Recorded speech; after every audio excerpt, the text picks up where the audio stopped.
Hi! Welcome to my vlog! Ang video ko for today ay comparison ng Pediasure versus Enfagrow A+ na parehas na pang 1 to 3 years old. Request nga pala ito ng isa sa mga viewer ko. Maraming salamat po sa tiwalang binibigyan niyo sa akin para ma-review ang mga gatas na ito.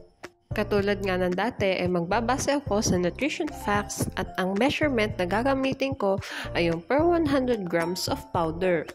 Okay, simulan na natin. Sa fat, DHA, and dietary fiber, lamang ang Enfagrow. Samantalang lamang naman ang Pediasure sa energy, protein, linolenic acid, linoleic acid, and carbohydrates. Sa beta-glucan, fructooligosaccharides, 2-fucosilactose, lamang ang Enfagrow. Ngunit walang naka-indicate sa nutrition facts nito na saturated fat, trans fat, cholesterol, and sugar. Sa cholesterol and sugar, lamang ang Pediasure, ngunit wala naman itong beta-glucan and 2-fucosidilactose. Lamang ang Pediasure sa first category. Mag-proceed naman tayo sa vitamins. Sa niacin and biotin, lamang ang Enfagrow. Samantalang lamang naman ang Pediasure sa vitamin A, thiamine, riboflavin, pantothenic acid, and vitamin B6. Lamang ang Pediasure sa vitamins. Sunod naman ay ang minerals sa sodium, potassium, chloride, calcium, phosphorus and iron, lamang ang Enfagrow, samantalang lamang naman ang Pediasure sa magnesium.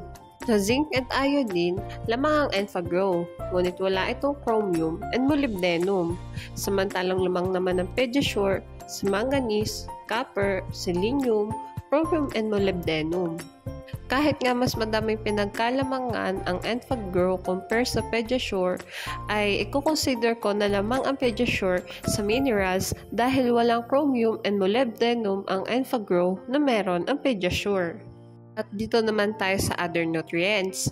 Sa phospholipids and sphingomyelin, lamang ang Enfagrow, ngunit wala itong taurine, carnitine, inositol, and arginine. Samantalang lamang naman ang Pediasure sa taurine, carnitine, inositol, and arginine, ngunit wala itong phospholipids and sphingomyelin. Lamang ang Pediasure sa other nutrients. At ito na nga yung last part ng vlog natin today. Ito ay yung price na parehas ko kinuha sa Lazada. At paalala guys, pwedeng mag-iba ang presyo ng mga gatas na ito depende kung saan store nyo sila titingnan. Makikita natin na sa parehas na 900 grams na bigat ng dalawang gatas na ito ay mas mahal ang Pediasure kumpara sa Enfagrow. At eto na nga yung summary ng vlog ko today. Sa first category, vitamins, minerals, and other nutrients, lamang ang Pediasure. Ngunit mas supportable naman ang Enfagrow. Basta lagi nating tatandaan, pumili ng gatas na hiyang sa bata. Mahalagang paalala, breast milk is the best milk for babies. Okay, hanggang dito na lang po ang vlog ko. Sana ay nagustuhan nyo. Thanks for watching. Please like and subscribe for more videos.